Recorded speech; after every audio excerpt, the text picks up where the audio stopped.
Welcome back. This is Fak'd TV News and Gregory Higgins. You are turned on and into the only place where you can find the real fake news that matters today. And today I'll have stories for you on the new Big Apple Computer Company, the new way in which Catholic Church praises the Lord, ISIS's new Space Force, the Puerto Rico hurricane conspiracy, Vermont's anti-racism force, and how our president is the greatest president in history. And today, while we are unable to confirm reports that our usual anchor, Mike Siri, is trapped in the socialist hell just north of the borders of the real America, we can confirm that we do have with us Jeff Semperman here with stories on the latest hurricane casino, Dallas's new way to train police, the Clinton 2020 campaign strategy, how the un-United States is subcontracting our national security to Russia, our nation's burning need to bring back the use of asbestos, and how flippers are devastating the belief in the president's honesty.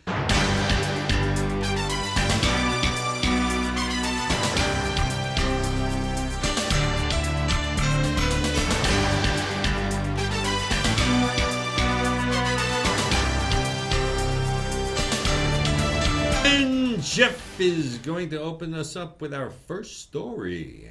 Thank you, Greg.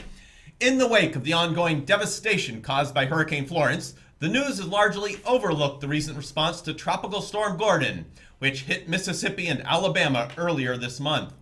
One interesting aspect of the storm response is that, in spite of the approaching deadly tropical storm that was about to ravage the coastline, dozens of Mississippi casinos put out the word and were urging local residents to sit out the storm in their casinos. The plan, with its promotional message, "Take chances at the card table, not with the hurricane," worked out extremely well for the casinos, as the unsuspecting hordes of storm-fearing Southerners sought refuge only to have their pockets emptied. In addition to the lure of gambling, sheltering residents found themselves completely dependent on the casinos for their food and water. The storm turned out to be far less devastating than being reported by local weathermen, leaving local residents to speculate whether the weather stations were working together with the casinos and getting kickbacks from the extra profit resulting from the threatened storm. Some, suspecting that local government may also be involved in the scheme, have called on the president to look into the Gulf hurricane scandal. The president responded that he would look into it, and that any hurricane impacting Gulf would be given very serious consideration by his administration. Yeah, the worst thing we ever want to experience is a lack of being able to golf, really. That would be very serious That would be from devastating the president's perspective. for our country. And for our next story, computer and electronics maker Apple Inc. became the most valuable business in modern history in August of this year. In an effort to maintain its growth and stock value, the company's latest CEO, Tim Cook, has made the hasty decision to raise founder Steve Jobs from the dead.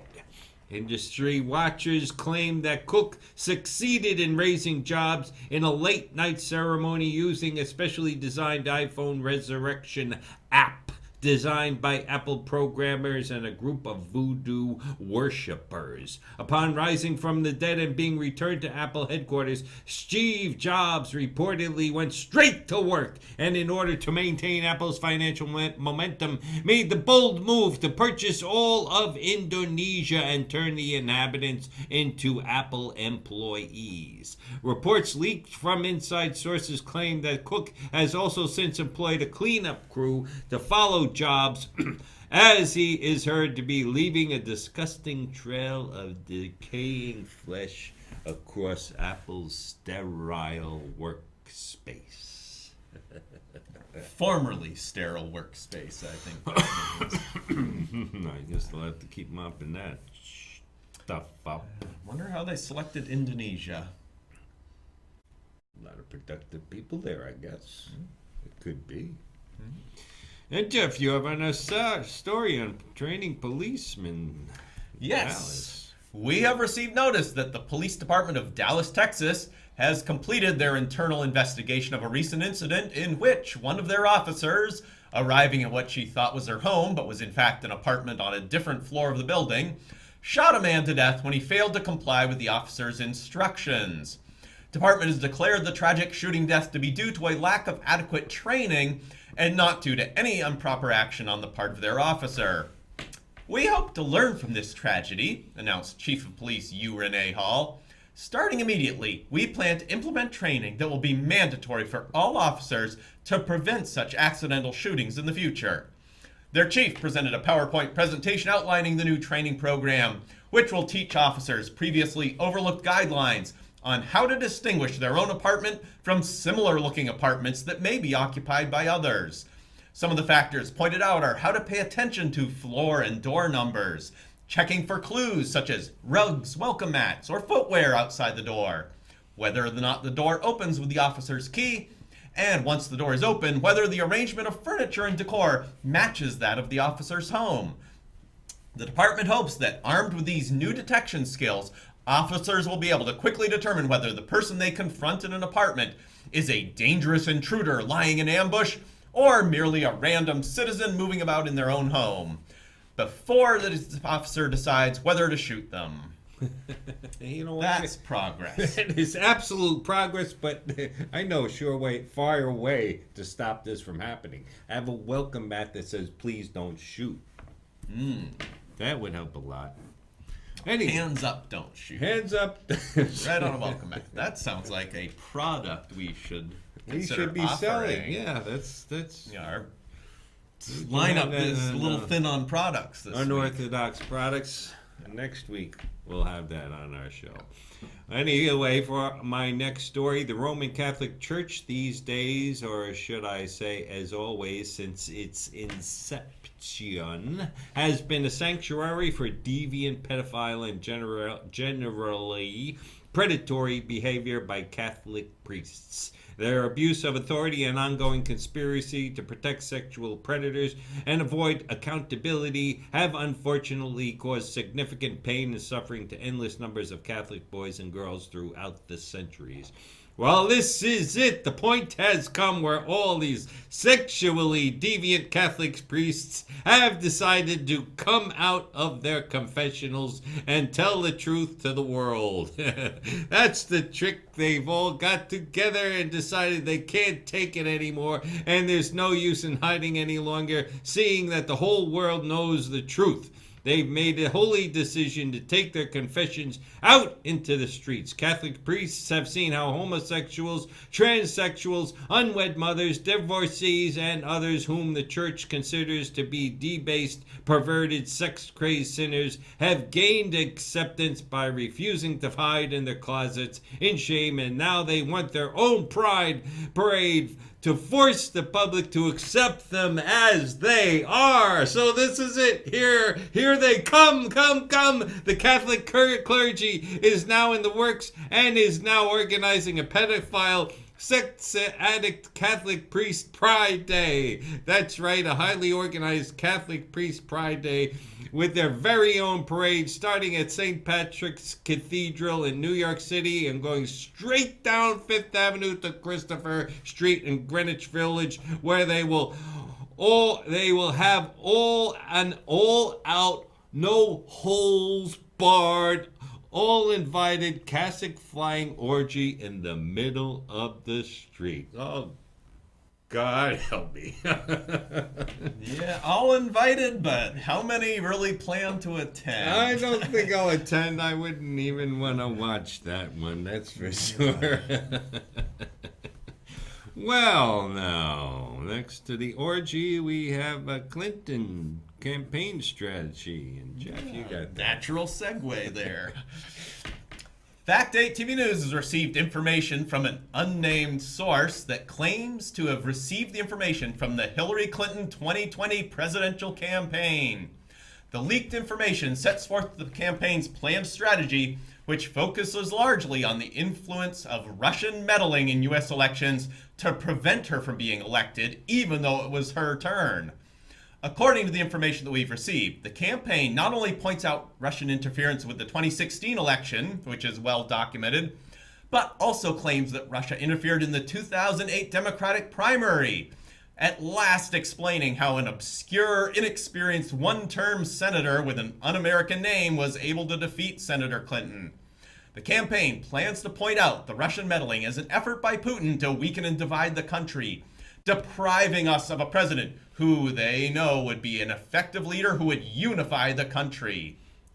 Secretary Clinton's office responded to our request for further information by denying the existence of any 2020 campaign organization.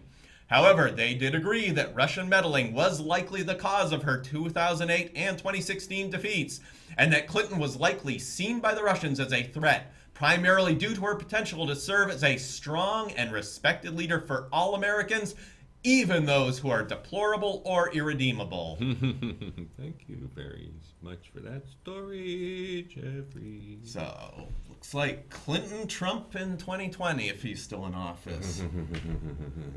We should have a duel to the death between those two. That would take it out. Hey, I got a real good story right now. According to top secret information leaked to Fak'd TV News, the terrorist group ISIS is currently in the works on developing its very own terrorist space force. Through the use of its military spy satellites, the United States has witnessed a group of ISIS scientists working on mounting pickup trucks loaded with machine guns and dedicated ISIS fighters wearing explosive vests onto the side of a space rockets. According to the report, it appears that the terrorist group may have been inspired by the SpaceX launch, which lifted a Tesla automobile into orbit and decided to pursue their very own rocket-assisted motor vehicle military capabilities to extend their reach deep into infidel territory. According to a report from an anonymous source in the CIA, it's stated that ISIS has even greater plans than merely the ability to land truckloads of terrorists at locations around the globe.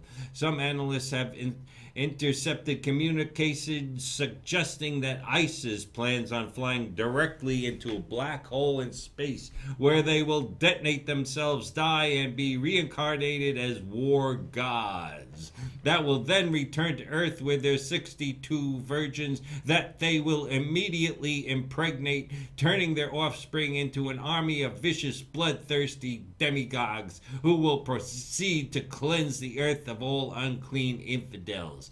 Even if this black hole plan seems questionable, no American should be complacent about the threat of ISIS's potential new space program. Imagine terrorist forces being dropped by rockets right in the heart of your very own city or town in pursuit of their bloody quest to impose Sharia law on your community. Why should we be paying the brave youth from our country's most impoverished communities to fight the terrorists in some foreign country you can't even find on a map, when you, your family, and your friends and neighbors could be facing the terrorist menace right here on the streets of your very own town? So this is it. This is a time when our ununited states clearly needs to pull themselves together and have a robust space force in place to stop this devious and dastardly plan while we still have a chance. ISIS in space! Watch out for them. Yeah. They're coming. Well, unless Trump's Space Force stops them. I believe he can do. We can do that. And if we have a Space Force, we need a space parade. Yeah, Space military parade. Space military it's going to be spectacular, I can tell you I that. didn't think of that one. That sounds really good. But, we pull ourselves together here, we can have an unlimited amount of space forces out there. Anyway, Jeff, you got the next Thank you, Greg. story. In an effort to lower the national deficit, the Trump administration has been seeking out ways to cut corners and expenses. One of the greatest ideas that come out of the White House via the Oval Office is to outsource the FBI and CIA and allow the Russian GRU to do the job. Now, it's long been believed among Republicans that private industry is always more efficient than federal government. But it appears this only applies to democratic government. Without voters interfering, totalitarian government agencies can be run with fewer staff and administration, cutting costs. In view of this surprising discovery, the GRU, Russia's successor to the Soviet KGB, turned in the lowest bid for providing the intelligence and investigation services currently being handled by the bloated staff at the two current agencies. They significantly underbid private corporations such as Academy, formerly known as Blackwater, DynCorp, South African-based Strategic Resource Corporation, and others. According to the proposed cost-saving plan, office buildings and staff of the FBI and CIA may be completely eliminated, buildings being sold and turned into high-priced hotels, creating a tremendous cut in expenses that will no longer be necessary. The GRU will be able to work in the same way that India has been outsourced, in helping many millions of computer users around the world. In addition to cost savings, the move is expected to lead to greater trust, integrity, and prestige in U.S. intelligence operations.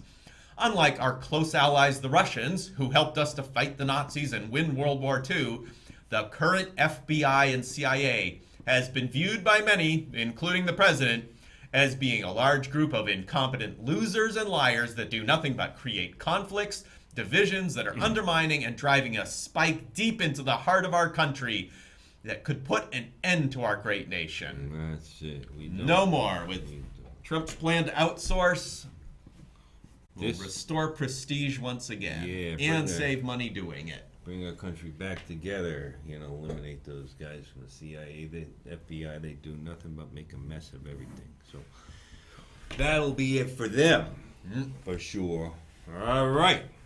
Reports fire just one or two, Comey, Mule, or whatever, Rosenstein. Fire the lot of them. The whole Get it all done at once. Cut them out. That's it.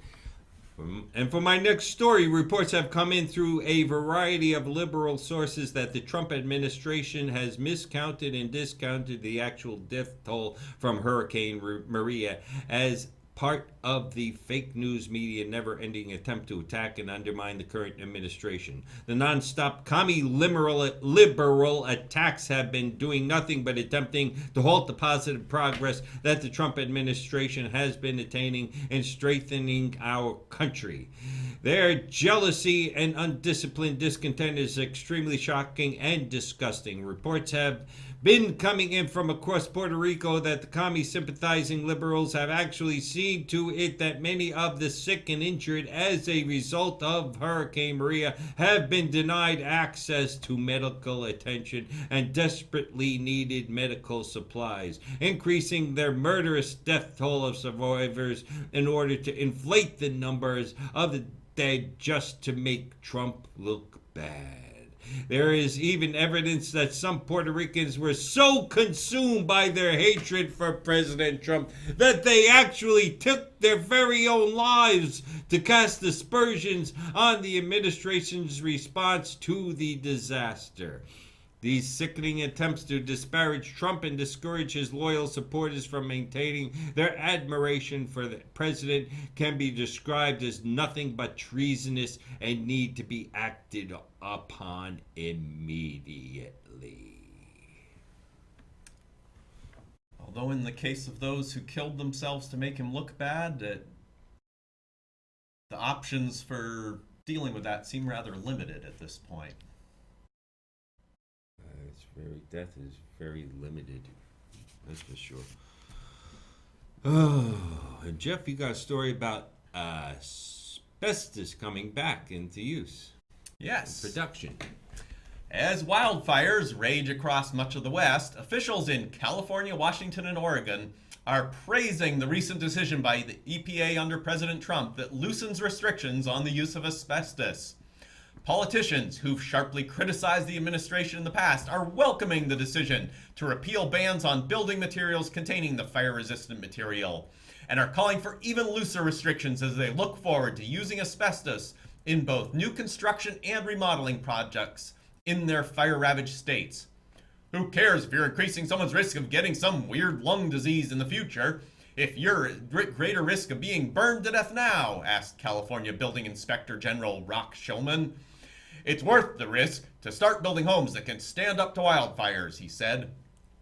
Other state officials are going even further and are drafting requests for federal aid to build a series of walls of asbestos, saying the walls will help both to contain the spread of wildfires and to impede the movement of illegal aliens within the country.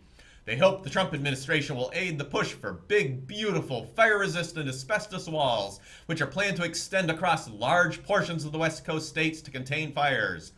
This latter suggestion has actually created a rare point of agreement between coastal Democratic politicians and Republican leaders in more conservative Western states.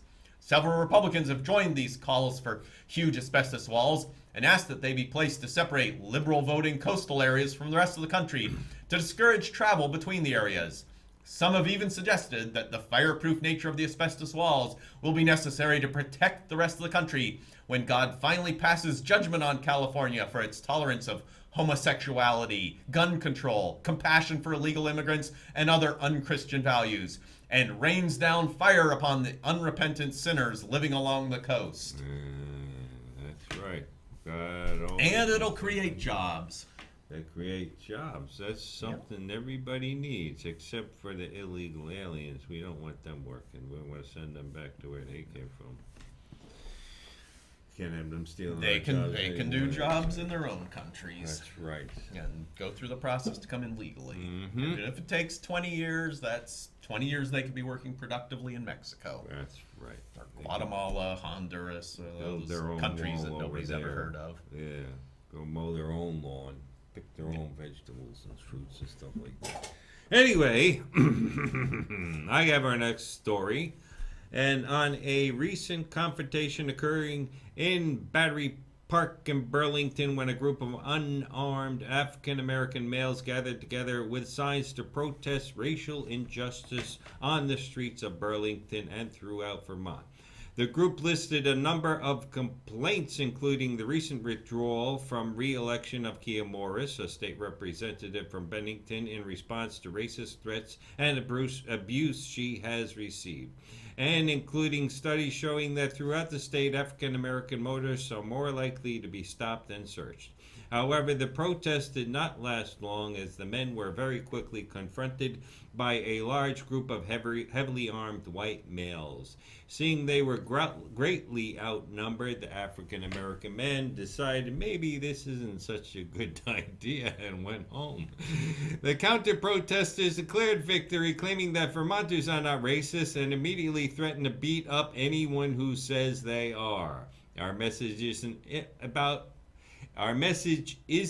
at all about racism, said one open carry gun toting protester. Our message at this untimely peaceful gathering is not to suppress the speech of those nice citizens and to drive them from this public space, but it's all about defending the Second Amendment and showing how deeply concerned we are about Vermont's reputation as a fair and equal state for all.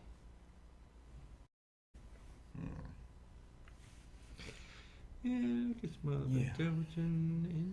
story about catching a flipping. You got flipping. Jeff's got a story about some flippers. Flipping. Yes, the big time hit TV show Flipper from the 60s, which some of us are old enough to remember, where the star of the show was a dolphin, has returned again and is back on top. Only this time there's been a big change in the lead character, because Flipper is no longer a dolphin. Although the show was revived with limited success in the 1990s, modern test audiences were found to have little attachment to the dolphin. And those few who did sympathize with the character criticized the producers for keeping the creature in confinement and forcing him to act. In response, the focus of the show has changed, and this time around, there's no longer a big flopping sea creature taking the main focus of the show.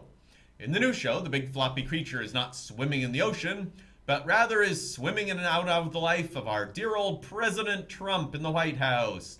The star of the new show is no longer a fish or aquatic mammal, it's a man. That's right, a man who was once one of the closest, most dedicated friends of the President of these ununited states. And these guys are flipping like a flipping son of a flipping fish, sliming up everything and everyone they come in contact with. And now, like everything else in this country, that has been turned upside down. That in the past was considered a low-life scumbag flippers have now become heroes to the Constitution of the once United States. The objection to treatment of the actor, voiced by critics of the original concept, which used the dolphin, appears to be completely overcome with this new direction for the series. The same test audience who criticized treatment of the dolphin actor were found to have absolutely no sympathy for the work conditions of the new actor, even as he was forced to endure uncomfortably humiliating situations at work on a regular basis in the White House. So anyway, that's it for our show. This is Gregory Higgins, and I'd like to thank you for taking your time to watch our news tonight. So you guys at home, ladies, children, of all ages, sizes, colors, and ethnicities, when the story's too good to wait for the facts, Fak'd TV News brings you the news as we see fit. May you all enjoy a good, clean life, and remember to be honest, that the spirit to the spirit that lives within you. Have a great day and good night until next time. And Jeff, could you say good night? Good night, viewers, and remember, Space ISIS, keep watching the skies.